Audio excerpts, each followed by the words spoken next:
Alımla tutmayalım gibisi. Biz dedik yani malları biz Mersin'den getirelim. Aslında geçen sefer birkaç kamyon getirdik.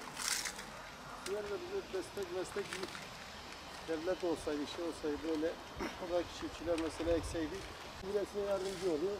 Mal çıkıncaya kadar hesap gördükten sonra onu oradan kesiyor yani.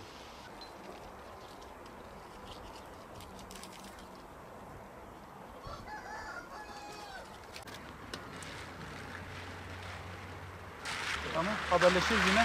Seneye. Allah nasıl güzelce olmuş mu? Tamam. Şey olursa yine yerimizi şey yaparız. Şey olduğu zaman böyle tarafılmış, burada oldukları. Zaten işte bizim tarafı tarladan oyar.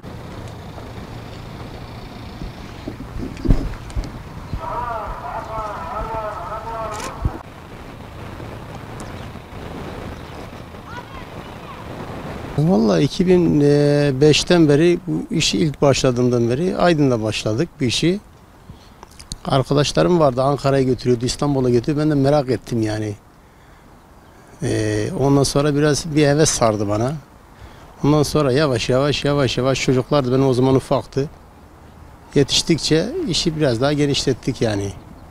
Şimdi oradan 2009'da İstanbul'a göçtüm. Yani oradan malları alıp Aydın Nazilli'den malları alıp şeye götürüyordum, İstanbul'a götürüp semt pazarlarında satıyorduk. Öyle toptan müşteriler vardı, onlara veriyorduk. O şekilde devam ettik. Biraz işçi sıkıntısı orada olunca burası doğuma burası yani buradan batıya göçmeyiz. 80'den beri biz ufakken çocukken oraya göçtük. Hani buranın biraz hevesi vardı, dedik memleketimize gidelim, biraz daha faydamız olur, işçi de olur gibisine.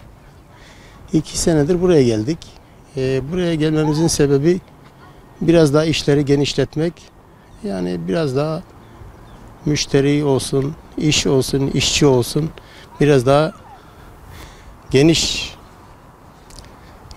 alandan bakmak istedik. Tabii ki buraya geldik, biraz umduğumuzu bulamadık açıkçası. Şimdi burada mesela mahallede oyuncu bayanlar, erkekler var, iş yapıyorlar ama tarlaya gidince biraz sıkıntı oluyor. Bir 30 dönüm geçen sene ektik. 5 dönüm bamya ekmiştim. Bamyalar işçi bulamadığımızdan dolayı bıraktık yani. Bu sene sadece bir 4 dönüm patlıcan ektim. 13 dönüm de biber ektim. 19 dönüm bir yerde. Bu sene de verim istediğimizi alamadık. Hani mesela bizim isteğimiz nedir? Mesela herhangi bir çiftçiyle anlaşmalı olarak sen desek ki kardeşim al sana şu gücüm yok dese fidanını, gübresini, yerini gerekirse biz para olarak, maddi olarak yardımcı olacağız. Tabii ki sezon mesela sonunda hesaplaştığım zaman o parayı ondan kısacağız yani. Öyle ona hibe olarak vermeyeceğiz de. Hani biz ona destek çıkarız. Öyle çiftçiler de olsa biz onlara destek çıkmaya çalışırız yani. Vallahi devletin bilmiyorum yani bize herhangi bir yer mesela ya da işçi gibi böyle bir imkan olsaydı, bize yardımcı olsaydı, destek olsaydı devlette onu bekliyoruz yani valide, sayın valide bize yardımcı, destek çıksaydı biz bu işi mesela şu anda 20-30 bir aileye çalışabiliyoruz beraber hani sezon ortasında. Geliştirseydi belki 100 aileyi de geçerdi yani. İş imkanı daha olacaktı, daha da insanlara daha rahat ulaşabilecektik. Daha güzel çalışırdık diye düşünüyorum. Valla şu an tezgahta bunları topluyoruz. Herhangi bir zarar görmesin diye.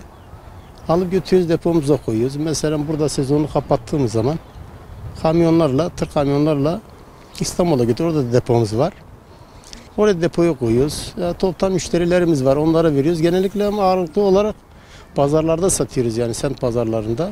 Bakırköy, Fındıkzade gibi, Bayrampaşa, Esenler gibi o semtlerde günde 3-4 yere çocuklar beraber açıyoruz yani.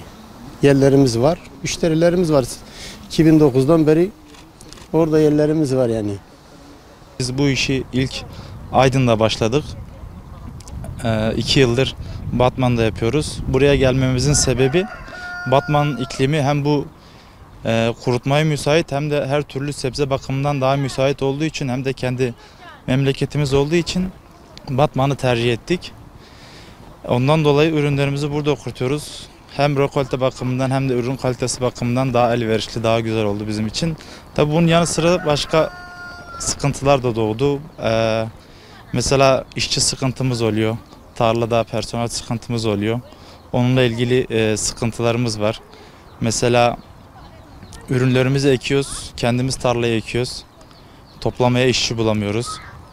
Onun gibi sıkıntılarımız oluyor. Ondan sonracığıma söyleyeyim, böyle kurutma tezgahları, kurutma standımızı kurabilecek yer sıkıntımız olabiliyor.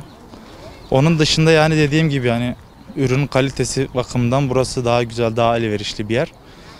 Fakat dediğim gibi işte öyle sıkıntılar da olabiliyor. Ama bu ileriki zamanlarda daha da iyi olacağını düşünüyoruz. Bunun yanı sıra patlıcan var, biber var. Şu anda tezgahta hazırda bulunmayan kabak var, yakan biberlerimiz var. Acı biberlerimiz var. Onları da kurutuyoruz. Bu kuruttuğumuz ürünleri yazın stoklayarak genelde satışını kışın yapıyoruz. Burada ürünlerimizi kargo ile Türkiye'nin her tarafına gönderiyoruz. Müşterilerimiz var Türkiye'nin her yerinde. Onun dışında İstanbul'da büyük bir depomuz var. Orada toptan dağıtımını da yapıyoruz. Kendimiz kendi satışını da yapıyoruz ürünlerimizin. Yetkililer destek olursa hem maddiyat bakımından hem ne bileyim böyle iş düzenli, sistemli bir şekilde yapabilirsek çok daha farklı şeyler olabilir. Mesela Batman her türlü sebze üretimi bakımından müsait bir yer. Yani bu işte Batman bu iş Batman'ın merkezi olabilir yani bu kurutma işi. Hem sebze yetiştirme bakımından hem kurutma bakımından merkez olabilecek bir şehir. Yetkililer tabii bunun üstünde durursa yani kurutmalık dediğinde ilk akla gelecek yer Batman olabilir yani. Hem yetiştirme bakımından hem kurutma bakımından iklimi çok güzel. Çok elverişli bir iklimi var. Fakat dediğim gibi yani bu biraz yetkililerle bitecek bir iş yani.